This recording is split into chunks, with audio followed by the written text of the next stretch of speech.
Alliance Air Flight 7412.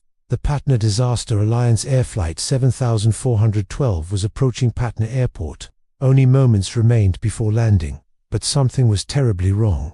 The aircraft was dangerously unstable, flying at a very low altitude over a densely populated city. Inside the cockpit, warning alarms blared continuously. Captain Arvind Singh Bagga struggled to regain control. He increased engine power to lift the aircraft, but there was no response. Pushing the throttles to full power still made no difference. The engines strained to keep the aircraft in the air, but the situation was rapidly spiraling out of control. The landing approach was now completely unstable. The aircraft flew at a dangerous angle, barely clearing the rooftops of the packed neighborhoods below. It was only 200 feet above the ground. Then came the desperate call, "No, no, pull up." But the disaster was already in motion. How did the flight reach such a critical state? This is the story of Alliance Air Flight 7412. The journey begins. It was the morning of July 17, 2000, at Kolkata Airport. Alliance Air Flight 7412 was being readied for a short 50-minute hop to Patna. From there, it would continue to Lucknow, and finally to Delhi. For most, it seemed like a routine day in Indian aviation.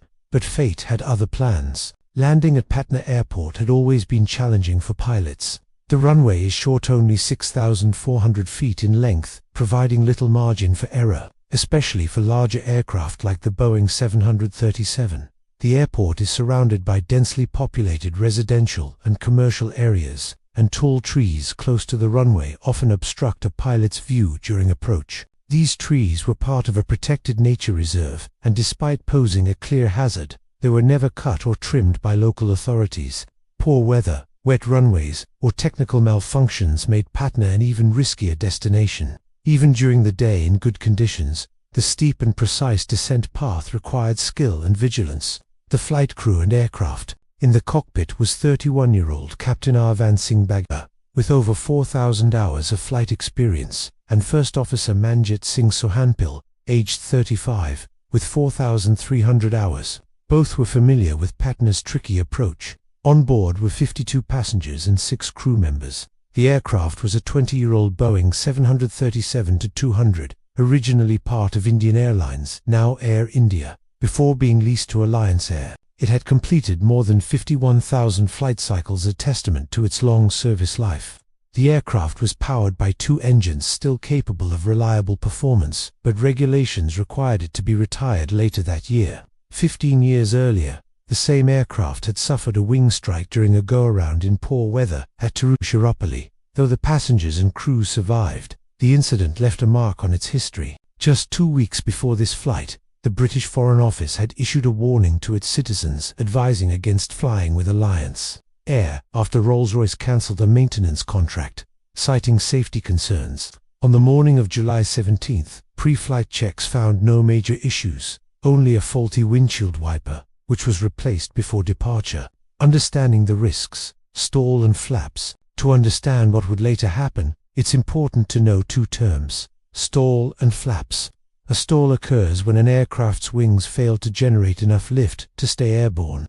This usually happens if the nose is pitched too high or the airspeed becomes too low, increasing the angle of attack beyond safe limits.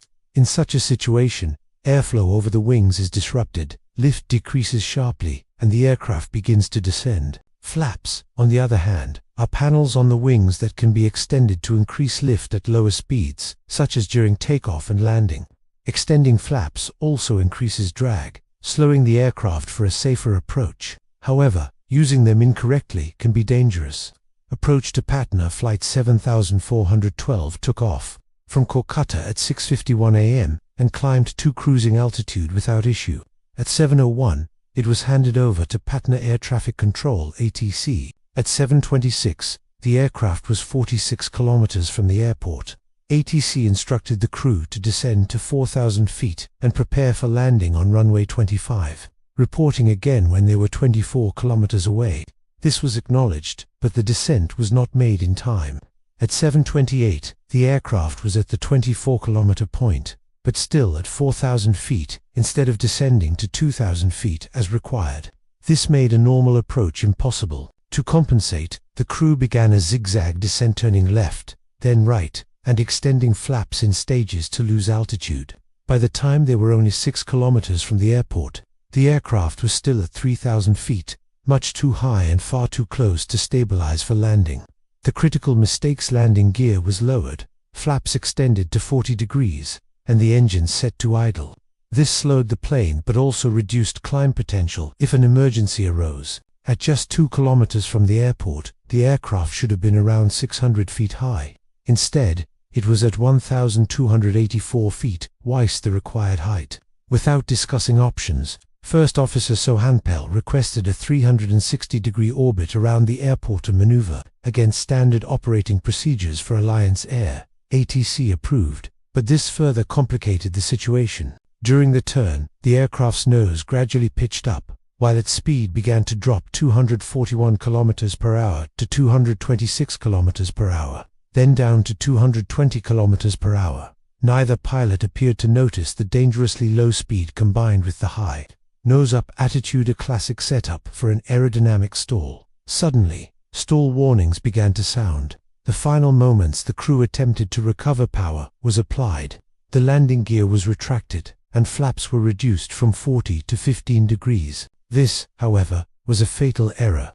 Reducing flaps in a stall sharply decreases lift, making recovery far harder. Within seconds, the aircraft lost altitude rapidly. The engines roared at full thrust, but it was too late. The Boeing 737 entered a full stall, nose high but sinking toward the city below.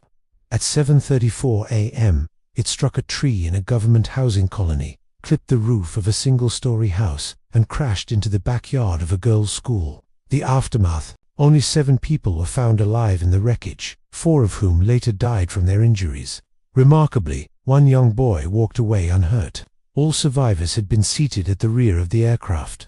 In total, 60 people lost their lives, 55 on board and 5 on the ground. Initial speculation blamed the aircraft's age, but the official investigation concluded the cause was pilot error, worsened by poor decision-making and the hazardous tall trees near the runway. The inquiry recommended removing the trees to prevent future tragedies.